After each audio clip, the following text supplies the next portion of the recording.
Chapter 10, The Human Eye and the Colorful World. Friends, previous chapter में हमने lens के द्वारा होने वाले लाइट के रिफ्रैक्शन के बारे में डिस्कस किया था। आपने लेंस से बनने वाली इमेजेस की पोजीशन, टाइप और उसकी रिलेटिव साइज के बारे में भी सीखा। और यह इन्फॉर्मेशन हमें ह्यूमन आई की स्टडी करने में कैसे हेल्प करेगी, ये चैप्टर स्टार्ट करने से पहले इस चैप्टर में हम क्या सीखेंगे वह भी देखते हैं। फ्रेंड्स, इस चैप्टर में हम सबसे पहले ह्यूमन आईज के बारे में जानेंगे। उसके बाद हम विजन और उसके डिफेक्ट्स, उसके करेक्शंस के बारे में जानेंगे। उसके बाद हम प्रिज्म के द्वारा लाइट का रिफ्रैक्शन समझेंगे। फिर हम ग्लास प्रिज्म के द्वारा व्हाइट लाइट का डिस्पर्जन देखेंगे। और फिर हम एटमॉस्फेरिक रिफ्रैक्शन की स्टडी करेंगे एंड लास्ट में स्कैटरिंग ऑफ लाइट्स को देखेंगे। So friends, let's start. First part में हम देखते हैं द ह्यूमन आई। फ्रेंड्स, हम जानते हैं कि ह्यूमन बीइंग्स के लिए आई एक बहुत इंपॉर्टेंट सेंसरी ऑर्गन है। वह हमें हमारे सराउंडिंग में वंडरफुल वर्ल्ड और डिफरेंट कलर्स को देखने में हेल्प करती है। अपनी आईज क्लोज करके हम ऑब्जेक्ट्स को उनकी स्मेल, टेस्ट और उनसे प्रोड्यूस साउंड्स या टच से ग्रेट एक्सटेंट तक आइडेंटिफाई कर सकते हैं। फिर भी क्लोज्ड आई से कलर्स को आइडेंटिफाई करना इम्पॉसिबल है। इस प्रकार all of this sense organs में ह्यूमन आई बहुत इंपॉर्टेंट है, क्योंकि उससे ही हम अपने सराउंडिंग के ब्यूटीफुल और कलरफुल वर्ल्ड को देख सकते हैं, है ना friends? Okay, now human I is like a camera. वो एक कैमरा की तरह है। Eye ball approximately spherical shape में होता है and that's diameter is around 2.3 centimetre. आइए अब हम ह्यूमन आई के डिफरेंट पार्ट्स को डिस्कस करके समझते हैं। फ्रेंड्स, जैसा कैमरा में लेंस होता है उसी तरह आईज में भी एक लेंस होता है, जिसे क्रिस्टलाइन लेंस कहते हैं। और उसका शेप कॉन्वेक्स लेंस जैसा होता है। राइट, कॉन्वेक्स लेंस हमने पिछले चैप्टर में पढ़ा था। अब यह क्रिस्टलाइन लेंस जिन मसल्स के थ्रू आई से अटैच होता है उन्हें सिलियरी मसल्स कहते हैं। फिर इस पार्ट को प्यूपिल कहते हैं, जो आई को सामने देखने पर आई के बीच में एक ब्लैक डॉट या पॉइंट जैसा होता है। उसके बाद प्यूपिल के सराउंडिंग में जो रिंग जैसा अपीयर होता है उसे आइरिस कहते हैं, जो अलग अलग रंगों में देखने को मिलती है। और वह प्यूपिल की साइज को छोटी बड़ी करती है। नाउ आई का यह पार्ट जो थोड़ा स्वोलन है, उसमें ट्रांसपेरेंट एक्वस ह्यूमर होता है। उसके बाद उसके ऊपर transparent membrane and that is kind of curtain होता है, जो आई के वेरियस पार्ट्स को प्रोटेक्ट करता है। अब आई के इस राउंड पार्ट में लिक्विड होता है, जिसे विट्रियस ह्यूमर कहते हैं। इसके बाद आंख के जिस पार्ट में इमेज फॉर्म होती है उसे नेत्र पटल या रेटिना कहते हैं। और आई के पीछे के पार्ट में नर्व्स होती है जो ब्रेन से कनेक्टेड होती है, जिन्हें ऑप्टिक नर्व्स कहते हैं। सो फ्रेंड्स, ह्यूमन आई का स्ट्रक्चर कुछ इस तरह होता है। नाउ लेट्स सी, अब हम समझते हैं कि ह्यूमन आई कैसे फंक्शन करती है और विजन कैसे क्रिएट होता है। फ्रेंड्स, जब लाइट की रेज ऑब्जेक्ट से हिट होकर हमारी आईज में एंटर होती है, तो यह प्यूपिल से होकर क्रिस्टलाइन लेंस तक पहुंचती है। Remember, first is goes to pupil, then it goes to crystalline lens.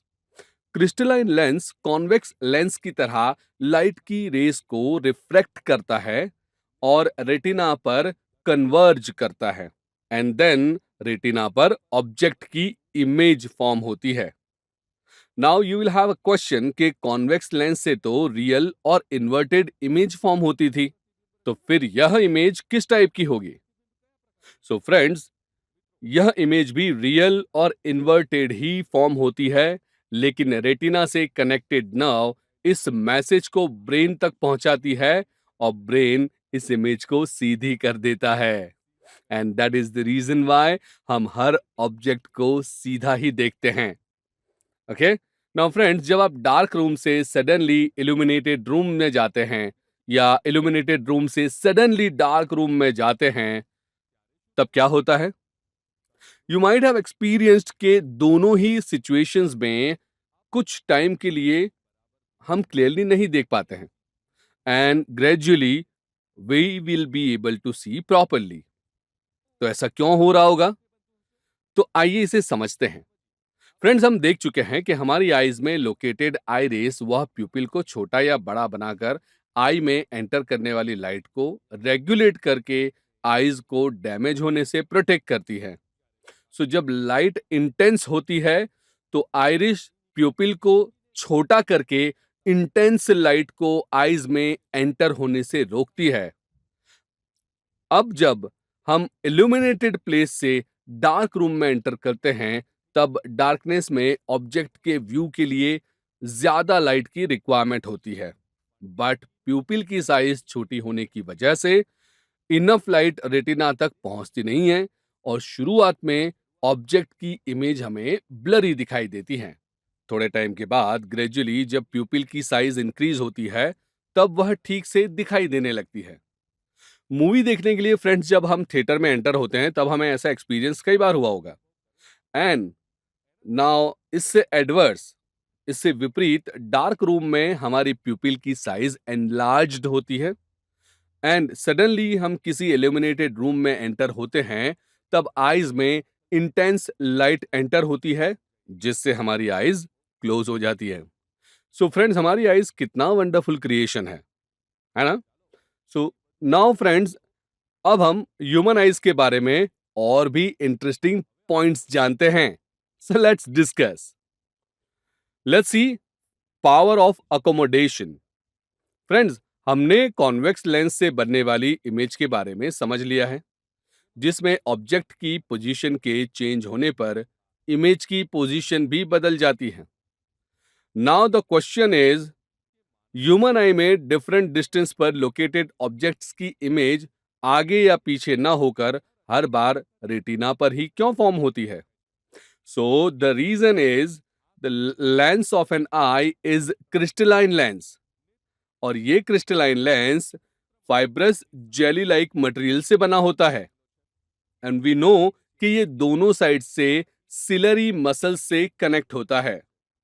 जब हम कोई नजदीक का ऑब्जेक्ट देखते हैं तब यह सिलरी मसल्स कॉन्ट्रैक्ट हो जाती है, जिससे क्रिस्टलाइन लेंस पर प्रेशर इंक्रीज होता है, जिससे यह एनलार्ज या स्वॉलन हो जाता है और इसका कर्वेचर इंक्रीज होता है और फोकल लेंथ रिड्यूस हो जाती है।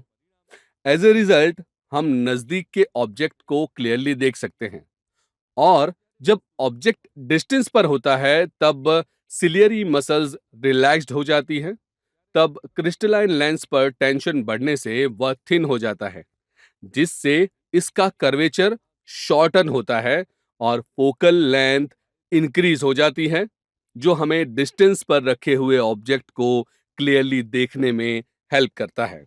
सो फ्रेंड्स, आईज के लेंस की अपनी फोकल लेंथ को एडजस्ट करने की इस एबिलिटी को पावर ऑफ अकोमोडेशन कहते हैं।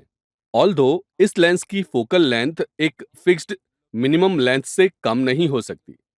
प्रिंटेड पेपर को अपनी आईज के बहुत करीब ले जाकर पढ़ने की कोशिश करें। आपको इमेज ब्लरी दिखाई देगी या आईज स्ट्रेन्ड फील करेंगी।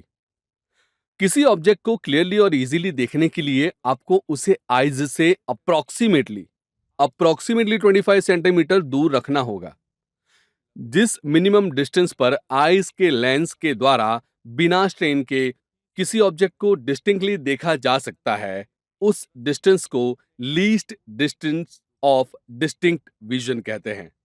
नॉर्मल आई साइट वाले एडल्ट के लिए फ्रेंड्स, इस वीडियो को पूरा देखने के लिए आज ही फ्लेक्सी टीचर ऐप सब्सक्राइब करें, जहां आपको मिलेंगे animated videos, digital books, text book solutions, notes, DPP और क्विज।